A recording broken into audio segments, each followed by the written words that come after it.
रमज़ानुल मुबारक, रमज़ानुल मुबारक, रमज़ानुल मुबारक, रमज़ानुल मुबारक। है चार सू चरागा आया है माह रमज़ान, है चार सू चरागा।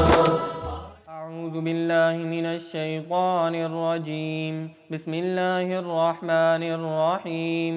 उलाइका लहुम जन्नातु अदनिन तजरी मिन तहतिहिमुल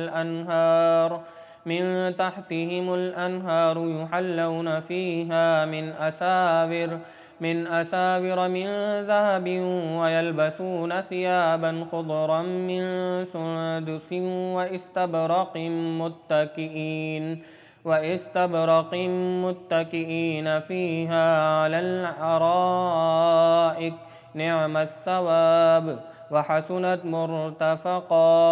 वज़रिब लहुम मसलर रजुलैनि जअलना लिअहदिहिमा जन्नतैनि मिन अअनाबिन वहफ़फ़नाहुमा बिनख़लिन वजअलना बैनहुमा ज़रअा।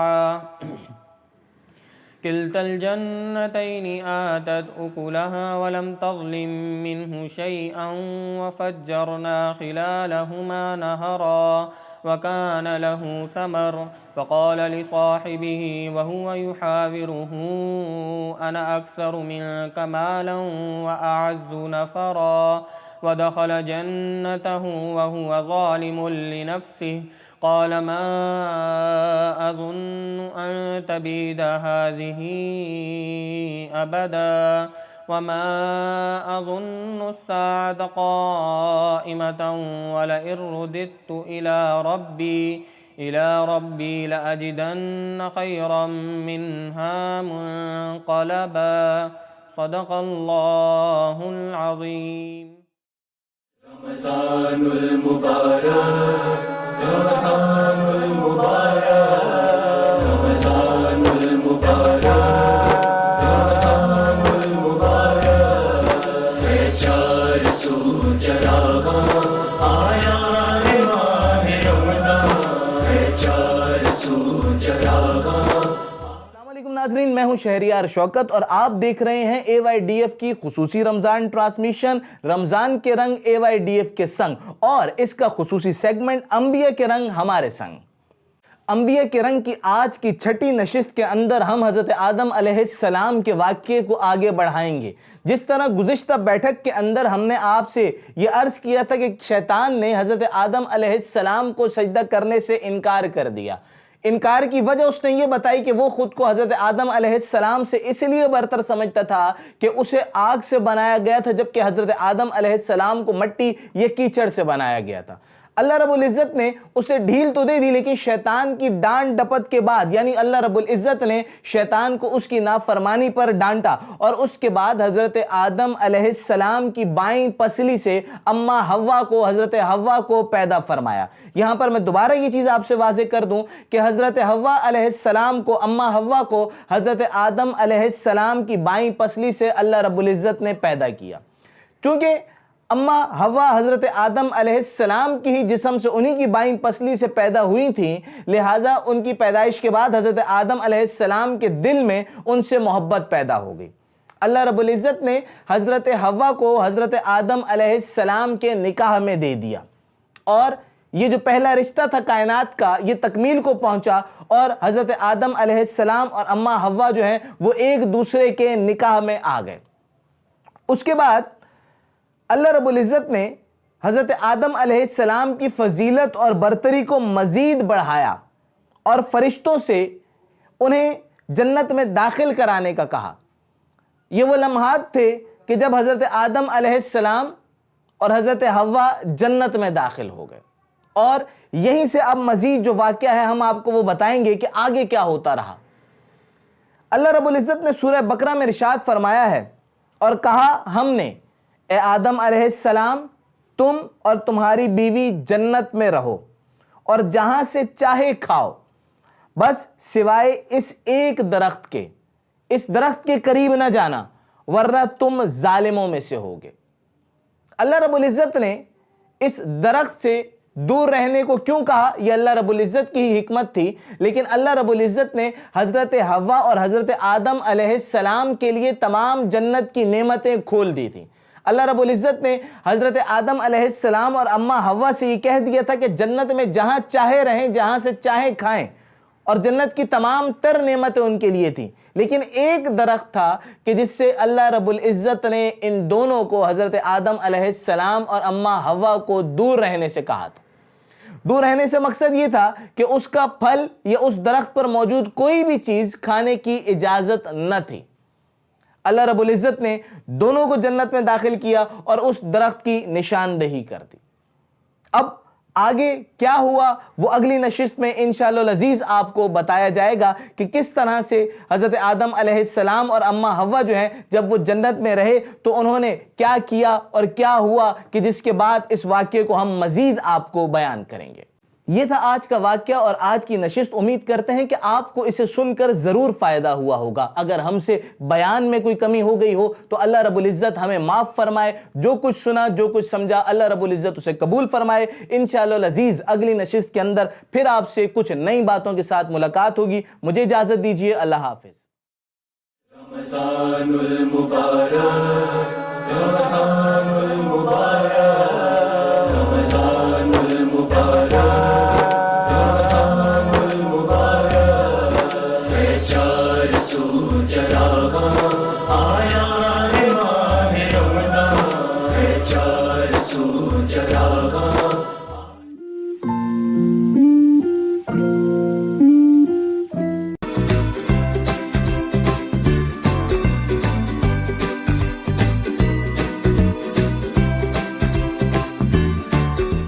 अस्सलामुअलैकुम everyone, another day another recipe in your way. आज हम आपको एक बहुत अच्छा सा ब्रेकफास्ट बनाना सिखाएंगे और ये उन लोगों के लिए भी है जो ग्लूटेन फ्री डाइट पर हैं या सीलिक पेशेंट्स हैं, और उसके अलावा भी बच्चे बड़े सब इसको खा सकते हैं, बहुत एंजॉय करेंगे। आज हम आपको जल्दी से मीठा साबूदाना बनाना सिखाएंगे और बनाने के लिए मैं आपको इंग्रेडिएंट सिखा दूं। यहाँ पर हमने ये 4 चमचे जो है टेबल स्पून हमने साबूदाना ले लिया है, और ये देखिए इस तरह से हमने इसको 4 चमचे ले लिया था साबूदाना। और पकाने के बाद इसकी टॉपिंग करने के लिए और इसके अंदर जो चीज़ें मिलाते हैं उसके लिए हमने ली हैं 3 अदद खजूरें, और इसके साथ हमने लिए हैं ये 7 अदद किशमिश, एक टेबलस्पून हमने 1 टीस्पून सॉरी हमने लिया है इसमें शक्कर। और यहाँ पर हमने शक्कर जो है वो शक्कर की अमाउंट थोड़ी सी कम इसलिए रखी क्योंकि ऑलरेडी खजूर और किशमिश जो है वो हमारे पास मीठा है। आप चाहें तो इसको अपनी मर्ज़ी से कम ज़्यादा कर सकते हैं। और साथ में ये हमने ली हुई हैं ड्राई फ्रूट्स, ये मिक्स ड्राई फ्रूट्स, इसमें अखरोट और 4 मगज़ बादाम हर चीज़ में मिक्स है। साथ में यहाँ पर ये पाउडर्ड मिल्क रखा हुआ है जो हम इसको तैयार होने के बाद इसमें ऐड करेंगे। Moving on to the very first step, हमारे पास हम क्या करते हैं कि इस साबूदाने को पानी में भिगो देते हैं, और इसको आप जितना ज़्यादा भिगोएंगे उतना अच्छा होगा। हमने इस साबूदाने को 3 से 4 घंटे के लिए भिगोया था, और यहाँ पर आप देख लें कि ये भीगा हुआ साबूदाना है। 3 से ये 4 चमचे साबूदाने को इस तरह से जब आप पानी में भिगो के रखेंगे और 3 से 4 घंटे के बाद ये जो बनेगा, इससे हमारे पास 1 प्लेट साबूदाना बनेगा। और भिगोने से पहले याद रखिए कि एक दफ़ा इसमें पानी डाल के आप इस पानी को निथाड़ लें ताकि ये साबूदाना साफ़ हो जाए, और इसके बाद फिर ये भीगा हुआ साबूदाना हम आपको पकाना सिखाएंगे। यहाँ ये हमने अपना चूल्हा जला लिया है और इसके अंदर हम पानी डाल रहे हैं 1 प्याली, ये देख लीजिए। 1 मिनट में ज़रा इसको टॉर्च भी ऑन करके, ये हमने 1 प्याली पानी ले लिया है और ये हमने इसके अंदर ऐड किया, और इस पानी के अंदर हम फ़ौरन साबूदाने को डाल देंगे और इसको हमें बॉईल करना है। एक्चुअली थोड़ा सा पानी और लगे है, आधी प्याली से थोड़ा सा पानी और, नहीं सही है, बता दें। इसके अंदर ही हमने पानी थोड़ा सा और ऐड किया, तकरीबन 1.5 प्याली पानी, तकरीबन 1.5 प्याली पानी हो गया और ये 1 प्याली भीगा हुआ साबूदाना हमारे पास हो गया। इसको हम बॉईल कर रहे हैं इस तरह से, और इसको चलाते रहेंगे मुस्तकिल साथ साथ, वरना ये नीचे लग जाएगा। और उस वक्त तक चलाएंगे जब तक साबूदाने की बॉल्स अपना कलर ख़त्म ना कर दें, लूज़ ना कर दें इसको बिल्कुल। ये देखिए गाइस, हमारा फ्लेम इस वक्त मीडियम पर है और मीडियम फ्लेम पे हम इसको इस तरह से पका रहे हैं। और मुस्तकिल के साथ साथ चलाते जा रहे हैं और ये थोड़ा सा ट्रांसलूसेंट होना यहाँ पर शुरू हो गया है और आहिस्ता आहिस्ता ये साबूदाने के बॉल्स बिल्कुल यहाँ से गायब हो जाएंगे और ये थिक भी हो रहा है। ये देखें, एक सेकंड, ये इसकी कंसिस्टेंसी आप देखें हल्की सी थिक होना शुरू हो गई है और बॉल्स भी आहिस्ता आहिस्ता इसमें से गायब होना शुरू हो जाएंगी। इस वक्त आपको छोटी बॉल्स नजर आ रही हैं, थोड़ी देर के बाद ये बिल्कुल ट्रांसपेरेंट हो जाएगा। अब बस अब इसको उबाल आएगा, उबाल आने वाला है और जब ये उबाल आ जाएगा उसके बाद हम चूल्हा बंद करके बस 2 मिनट के लिए इसे पकाएंगे। उबाल आने के उबाल आने के बाद हम इसको थोड़ा सा पकाएंगे 2 मिनट के लिए और उसके बाद चूल्हा बंद कर देंगे। हमारे साबूदाने का जो है वो उबाल आना शुरू हो गया है, ये देख लीजिए। और इसके बाद हम इसको अभी थोड़ा सा और पकाएंगे और यहाँ पर चूल्हा बंद कर देंगे। चूल्हा बंद करने के बाद इसके कलर हो जाएगा, ट्रांसपेरेंट हो जाएगा ये खुद ही। जब हम इसका चूल्हा बंद कर देंगे तो फिर ये ट्रांसपेरेंट हो जाएगा थोड़ी देर में ही। बिल्कुल इसका चूल्हा हमने बंद कर दिया है। अभी यहाँ पर 1-2 मिनट के बाद हम आपको दिखाएंगे, ये खुद ही ट्रांसपेरेंट हो जाएगा। सही है, अभी 1-2 मिनट के बाद आप देखिएगा ये खुद ब खुद सारी बॉल्स हैं खुद ही ट्रांसपेरेंट हो जाएंगी। और गाइज यहाँ पर देखें हमने जो है वो इसको चूल्हे से उतार दिया है और ये अब काफ़ी थोड़ा सा इसको ठंडा करने के लिए हमने यहाँ पर रखा हुआ है। ये ट्रांसपेरेंट होना शुरू हो चुका है और बॉल्स इसमें से काफ़ी हद तक गायब भी हो चुकी हैं। इसको हम ज़्यादा देर तक चूल्हे पे से नहीं पकाएंगे वरना ये बहुत ज़्यादा थिक हो जाता है और रखे रहने से भी, जैसे आप जब इसको उतार के नीचे रख देंगे और ये ठंडा हो जाएगा तो ठंडा होने के बाद भी ये थोड़ा सा थिक हो जाता है। जब ये गर्म होगा तो बिल्कुल लाइट इसकी कंसिस्टेंसी होगी बहुत। और इसको अब हम यहाँ पे प्लेट में निकाल रहे हैं और ये देखिए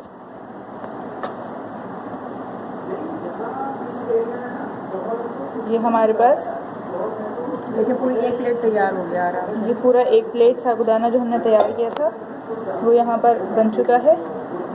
और अब हम इसके अंदर अपनी सारी जब तक ये ठंडा हो रहा है हम अब अपनी खजूरों को बहुत छोटे छोटे पीसेस के अंदर तोड़ लेंगे। और किशमिश को भी हम तोड़ने वाले हैं समय से नहीं, किशमिश तोड़ेंगे, किशमिश सारी छोटी होती है, सिर्फ हम खजूरों को छोटे पीस कर लेंगे इस तरह से। इसके बीज निकाल लेंगे खजूर के। यहाँ पर आप देखेंगे मामा इसको छोटे छोटे से पीसेस में तोड़ रही हैं।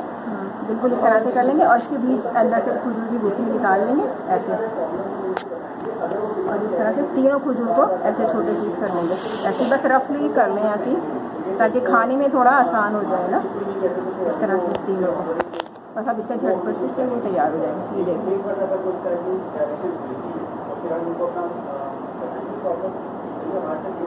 चलें देखो सही। अब बस इसी तैयार। अब हम यहाँ पर इसके अंदर जो हमारा ठंडा हो रहा था साबूदाना, इसके अंदर हम डालेंगे अपना पाउडर्ड मिल्क।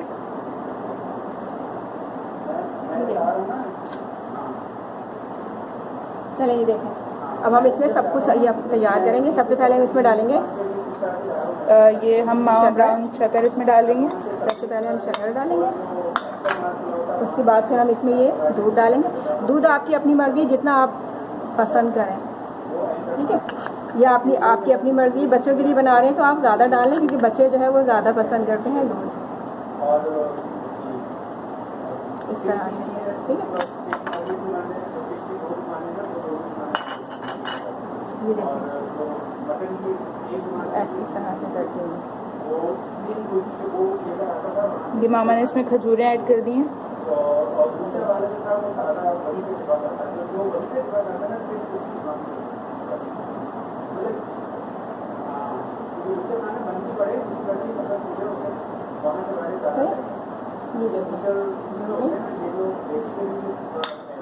अब हम इसमें डालेंगे ये अपनी किशमिश।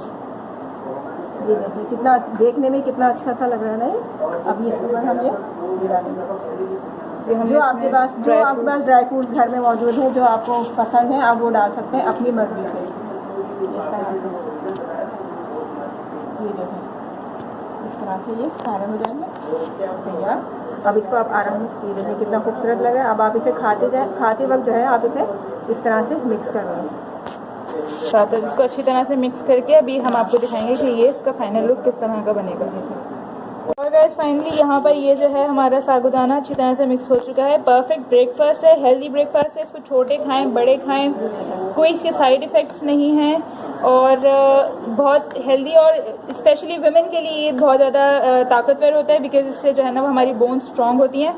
और बड़े बूढ़े खाएं, सब खाएं क्योंकि इसमें ताकत भी होती है ना एक अपनी। जी बिल्कुल। और यहाँ पर यह हमारी रेसिपी जो है वो आज की तैयार हो चुकी है। इसका ये आप एक क्लोजअप देख लीजिए।